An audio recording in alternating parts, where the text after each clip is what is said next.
Hola chicos, ¿cómo están? Mi nombre es Julián Rodríguez Supo, soy docente de prácticas hospitalarias de la Hospital Escuela.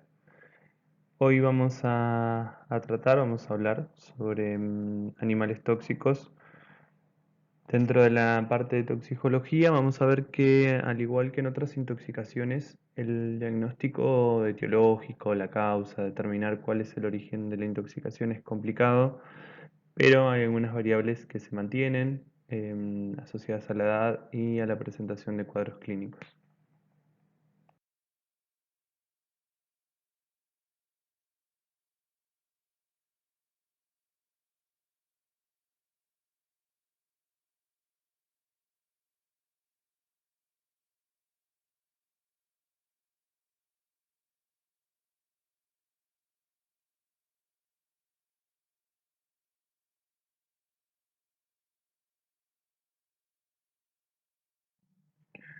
De forma general, los animales que producen intoxicaciones, los animales tóxicos, tienen glándulas específicas en las que se sintetizan diferentes tipos de venenos, de los cuales muchas toxinas pueden ser únicas o múltiples en un mismo animal. Algunas no están identificadas de forma completa. Se sospechan algunos mecanismos de acción, son similares a algunas otras toxinas. Los mecanismos de inoculación variarán según el animal. Y los cuadros clínicos que pueden generar van a depender claramente de la cantidad de veneno inoculada, del tamaño del animal inoculador y el animal que ha sido afectado por el veneno. Esto puede ir desde reacciones locales hasta reacciones sistémicas.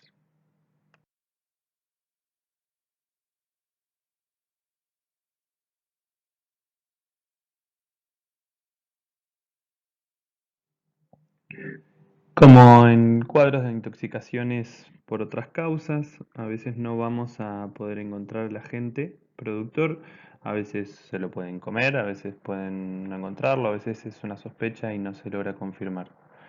Em, ¿Qué ven en común de todas estas fotos de estos pacientes?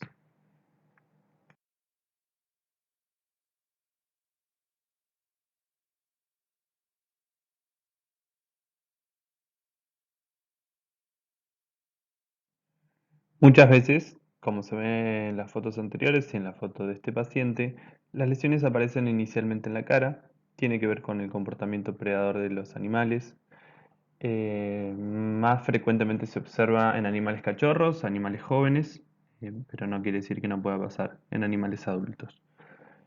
La picadura de abejas es una etiología bastante frecuente. La toxina que producen las abejas es similar a la fosfolipasa 2 que sintetiza en el organismo. Los signos clínicos que puede producir son inflamación local, edema facial. Si la cantidad de veneno inoculada o cuando es mucha cantidad de abejas las que afecta a un paciente, pueden generar cuadros más severos de vasodilatación periférica, shock anafiláctico, insuficiencia renal aguda por la hipotensión y muerte del animal. Hay estudios que determinaron que hay una letalidad de 20 picaduras por kilo de animal. Claramente uno no va a poder contar o no se va a poner a contar en un cuadro de intoxicación por picadura de abejas. Si ustedes tuviesen que tratar este animal teniendo en cuenta cómo actúa, cuál es el mecanismo de acción de la toxina, los signos clínicos que produce, ¿qué indicación le darían al paciente? Y si tuviesen que tomar una decisión con respecto a los aguijones, ¿qué harían?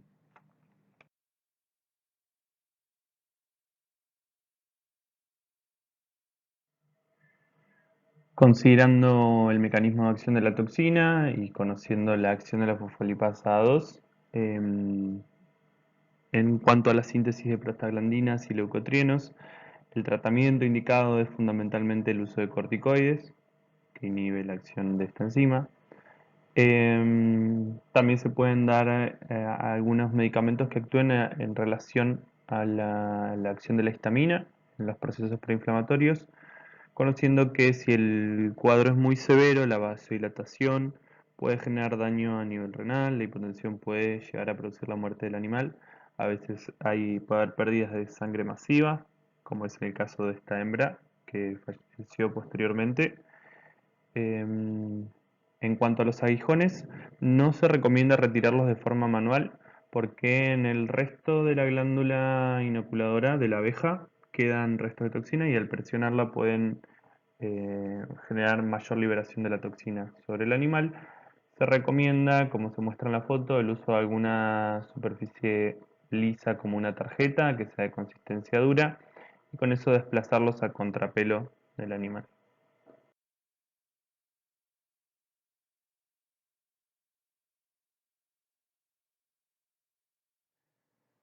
La bufotoxicosis hace referencia a la intoxicación con animales de la especie bufo, o sea, los sapos. El sapo tiene una glándula, dos glándulas parótidas que segregan su contenido hacia la parte dorsal del animal. Esta secreción tiene diferentes concentraciones de toxinas em, que tienen un efecto similar a los digitálicos y algunos también tienen efectos adrenérgicos. Por lo tanto, el cuadro clínico claramente va a depender de la cantidad de ingesta. Esta intoxicación es más frecuente en perros que en gatos. Localmente puede generar irritación, congestión, como se ve en esta foto, pero si hay contacto con mayor cantidad de la toxina o hay ingesta del sapo en su totalidad, puede haber cuadros neurológicos, puede haber arritmias, como se observa en el trazado electrocardiográfico que está en esta imagen. Eso es de un trabajo que se hizo con animales a los que se lo iba exponiendo de forma creciente a la toxina. ¿Qué se puede hacer frente a estos pacientes? Si hay irritación a nivel local, hacer la limpieza con abundante agua, solución fisiológica. Si hay lesiones ulcerativas, se pueden dar algún tipo de emulsientes, algo que produzca menor irritación en las mucosas. En casos convulsivos, se puede administrar benzodiazepinas, si son convulsiones generalizadas, o barbitúricos también. Para las arritmias hay algunas proposiciones de uso de lidocaína endovenosa, pero es más que nada sintomático.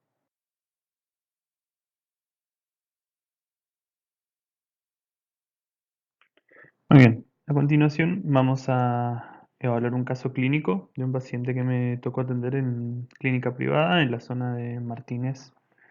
El motivo de consulta hace referencia de un canino macho ovejero de 6 años, entero. Lo que relatan los propietarios es que el perro estaba normalmente en el patio eh, y cuando lo encontraron tenía eh, sangre en el ojo y en la nariz. Después, a medida que pasaba el tiempo, rápidamente notaron que se le empezó a inflamar la cara. Lo que nosotros observamos en el examen clínico es que el paciente está muy deprimido, está estuporoso, tiene las mucosas pálidas, la frecuencia cardíaca y respiratoria están por encima de los límites de referencia, la temperatura está por debajo. Además del hematoma que se nota en la cara y el sangrado profuso por el ojo y por cavidad nasal, también este paciente vomitaba sangre y la orina, cuando empezó a orinar el perro, se observaba una coloración rojo fuerte.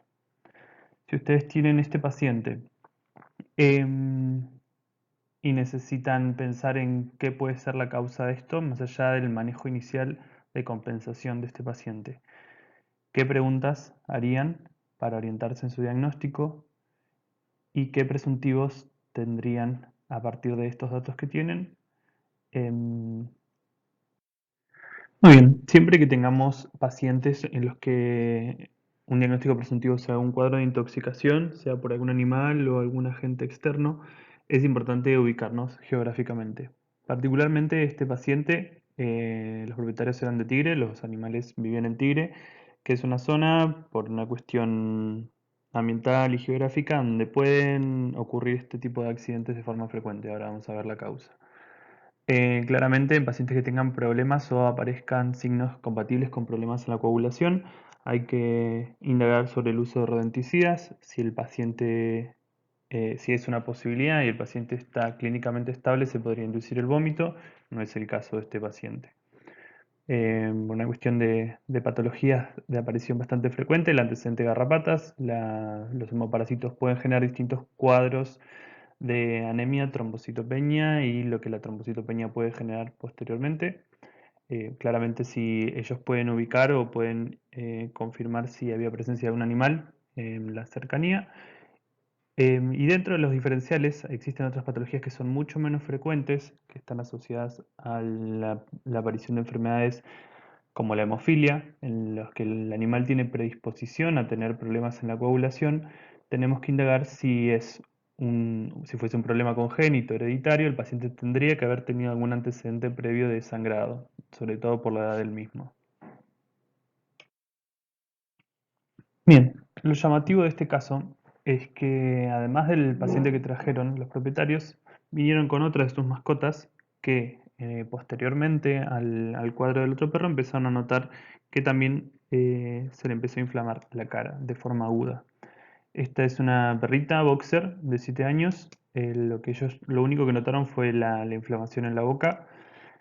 El sensorio estaba alerta, mucosas rosadas, tiempo de llenado capilar 2 segundos, linfonodulos sin particularidades, la temperatura estaba bien y tenía una herida en relación a la inflamación. Si ustedes tienen pacientes que vienen en grupo o que vienen más de uno con signología similar, esto es bastante sugerente de o algún proceso infeccioso, infecto contagioso o también de algún cuadro de intoxicación.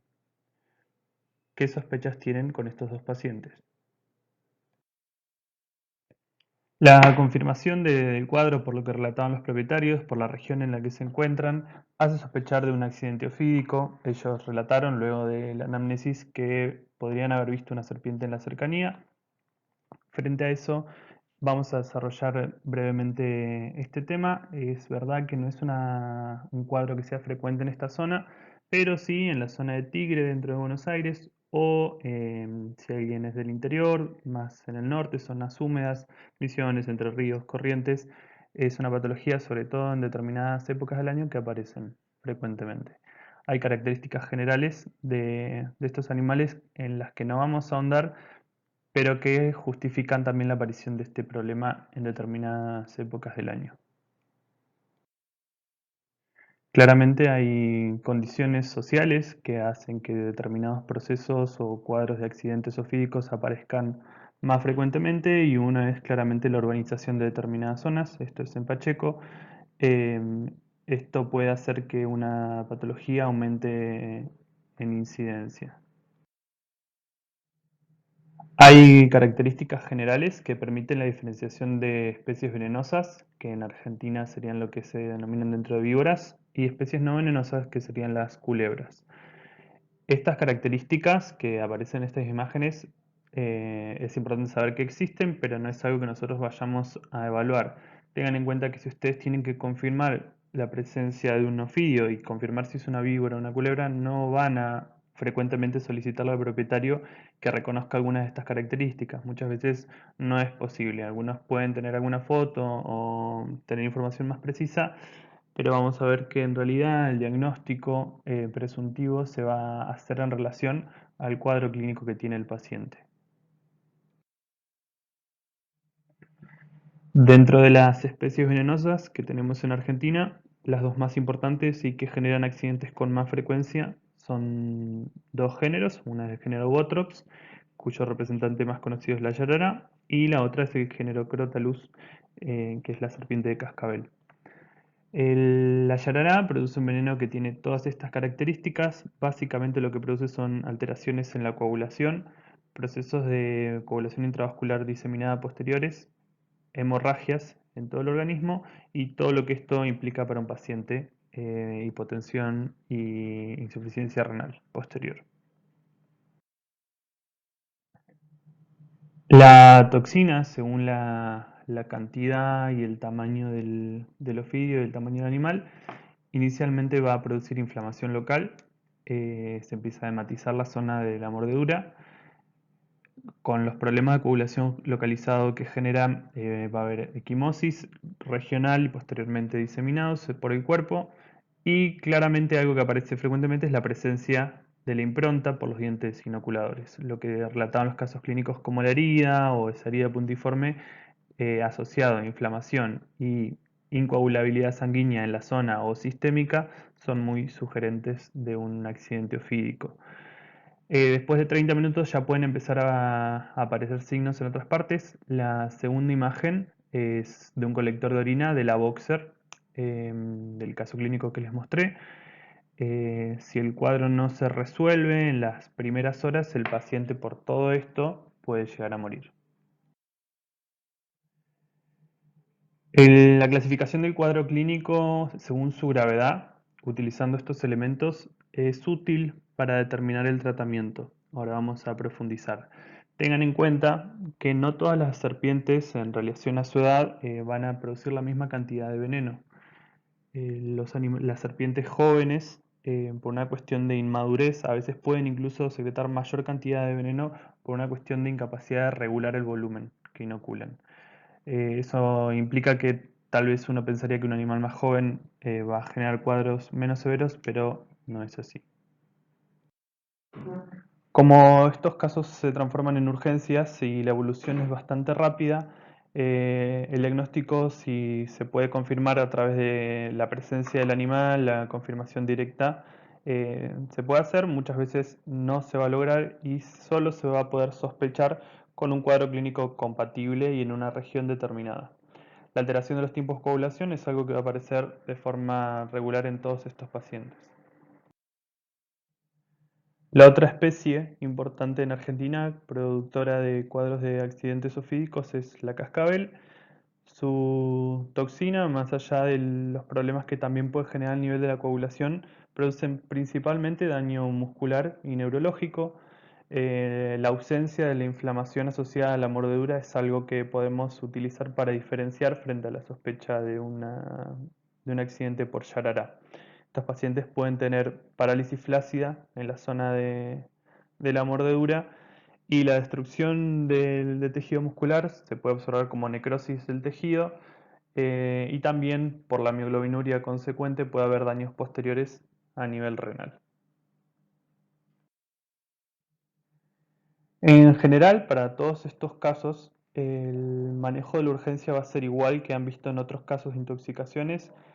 Por ejemplo, en el caso del ovejero que estaba estuporoso, con la temperatura baja, hipotenso, claramente hay que tomar muchas decisiones más allá del tratamiento específico para el accidente. Em, Sabiendo que muchos de estos cuadros pueden progresar a una insuficiencia renal aguda y que tal vez eso, si el paciente se salva, puede terminar generar complicaciones a corto o mediano plazo, es muy importante asegurarse que haya una diuresis mínima, más de 2 mililitros kilo-hora. El uso de antibióticos está un poco discutido, pero se sabe que hay muchas bacterias eh, que se producen por las mordeduras, entonces sería lo ideal utilizar antibióticos de amplio espectro y para anaerobios y claramente manejo del dolor. Existen como tratamiento específico antídotos de uso veterinario y también en medicina humana. Los de uso veterinario son estas dos marcas. Se nombra en relación a la cantidad de venenos que pueden contrarrestar. Uno que se llama botrópico bivalente, que sirve para por lo menos los géneros de botrops que están en Argentina. Y hay otro de Laboratorio Biol que es para casos de yarará y para casos de cascabel. Estos sueros antiofídicos se usan diluidos en solución fisiológica porque al ser fragmentos de inmunoglobulina de otras especies pueden generar reacciones anafilácticas. Por lo tanto, también hay que tener en cuenta eso al administrar el suero. Habíamos dicho que la clasificación de la gravedad del cuadro clínico era útil por el tratamiento. Esto es en relación a que la dosis del suero no se indica en relación al peso o tamaño del animal, se dosifica en relación al cuadro clínico. Si ustedes tuviesen que tratar a estos pacientes por el cuadro clínico que tenían, ¿cuáles de estos sueros podrían utilizar como alternativa y qué cantidad le darían a cada paciente? Tengan en cuenta que la diferencia de la presentación, en este caso, podría estar asociada a que primero el animal utilizó el veneno en uno de los animales que clínicamente estaba peor y el otro pudo haber recibido menos cantidad de veneno.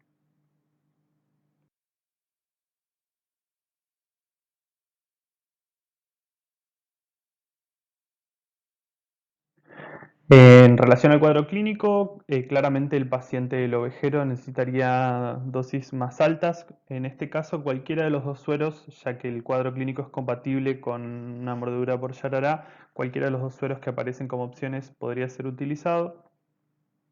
El paciente, como habíamos dicho, el ovejero necesitaría una dosis mayor, más cantidad de ampollas, por una cuestión de cuadro clínico. En estos casos particulares que me tocó atender a mí, ambos pacientes fallecieron, no se conseguía el suero en ese momento. Primero falleció el perro negro y con el pasar de las horas falleció la hembra. Tengan en cuenta que si el cuadro clínico es de esta severidad y no se administra el suero antes de las 6 horas posterior a las mordeduras, el pronóstico es malo y la mayoría de los pacientes mueren. Más allá del manejo con el antídoto, hay algunas recomendaciones que se pueden dar a los propietarios si relatan que o que están yendo a la veterinaria, se pueden indicar, por ejemplo, que retiren cualquier tipo de collar o alguna estructura. A veces ellos realizan torniquetes. Em, se ha comprobado que esto no reduce la diseminación de la toxina y lo que sí hace es aumentar el proceso de necrosis isquémica en el tejido. Claramente, si se puede conseguir el suero antiofídico, administrarlo lo antes posible. Y el antiveneno siempre se administra de forma endovenosa, no se aplica de forma local en la herida.